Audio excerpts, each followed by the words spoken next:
ഒരു മത്സരം ഒരു പിടി റെക്കോർഡുകൾ. ഈയിടെയായി അർജന്റീനിയൻ നായകൻ ലിയോണൽ മെസ്സിയുടെ പതിവ് ഇങ്ങനെയാണ്. ജോർദനെതിരായ മത്സരത്തിൽ പകരക്കാരനായി ഇറങ്ങി മെസ്സി സ്വന്തമാക്കിയ റെക്കോർഡുകൾ ഒരു പിടിയുണ്ട്. നേരത്തെ അറിയാമായിരുന്നു അർജന്റീനയുടെ ആദ്യ 11-ൽ 10-ാം നമ്പറുകാരൻ ഉണ്ടാവില്ലെന്ന്. ആരാധകർ ആദ്യ മിനിറ്റ് മുതൽ അക്ഷമരായി കാത്തിരുന്നത് ഗോളുകൾക്കപ്പുറം അയാളുടെ വരവിനാണ്. ഒടുവിൽ സമയമായി. 61-ാം മിനിറ്റിൽ ആർപ്പുവിളികൾക്കിടയിലൂടെ ലയണൽ ആന്ദ്രേസ് മെസ്സിയുടെ ഗ്രാൻഡ് എൻട്രി. അയാൾക്കും അർജന്റീനയ്ക്കും പ്രത്യേകിച്ചൊന്നും നേടാനില്ലാത്ത മത്സരമായിരുന്നു ഇത്. എന്തെങ്കിലും ബാക്കിയുണ്ടോ എന്ന് ചികഞ്ഞു നോക്കുന്നതിനിടയിൽ ലൊസെൽസോ ഫ്രീ കിക്കിലൂടെ ഗോൾ നേടുന്നത് കണ്ടു.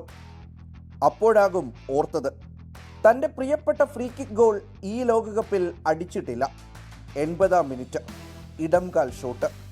ഗോൾ കീപ്പർക്ക് മറുപടി ഉണ്ടായിരുന്നില്ല. തൻ്റെ 6-ാം ലോകകപ്പിലെ 6-ാം ഗോൾ. ലോകകപ്പിലെ ആകെ ഗോൾ നമ്പർ 19. ലോകകപ്പിൽ തുടർച്ചയായി 7 മത്സരങ്ങളിൽ ഗോൾ നേടുന്ന ഏക താരമായി മെസ്സി മാറി. പിന്നിലാക്കിയത് ഫ്രാൻസിൻ്റെ ജസ്റ്റ് ഫോണ്ടെയിൻ, ബ്രസീലിൻ്റെ ജെയ്ർസീഞ്ഞോ എന്നിവരെ.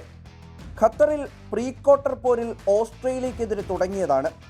അവിടുന്ന് അങ്ങോട്ട് 4 കളികളിൽ ഓരോ ഗോൾ വീതം, 2 എണ്ണത്തിൽ ഡബിൾ, 1 ഹാട്രിക്, ആകെ 11 ഗോളുകൾ.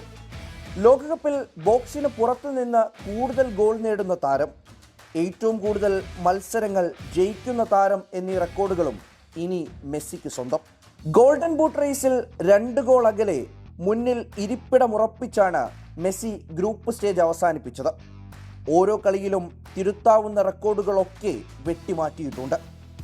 അനിവാര്യമായ വിടവാങ്ങൽ അരികിലാണെന്ന് അയാൾക്കറിയാം. ഓരോ കളിയിലും തീർക്കേണ്ട കണക്കുകളും നേടാൻ ബാക്കിയുള്ളതുമൊക്കെ കുറിച്ചു വെച്ച് അവസാനിപ്പിക്കുന്ന തിരക്കിലാണ് എന്ന് തോന്നിപ്പിക്കും വിധമാണ് ലിയോയുടെ പോക്ക്. World cup desk 24.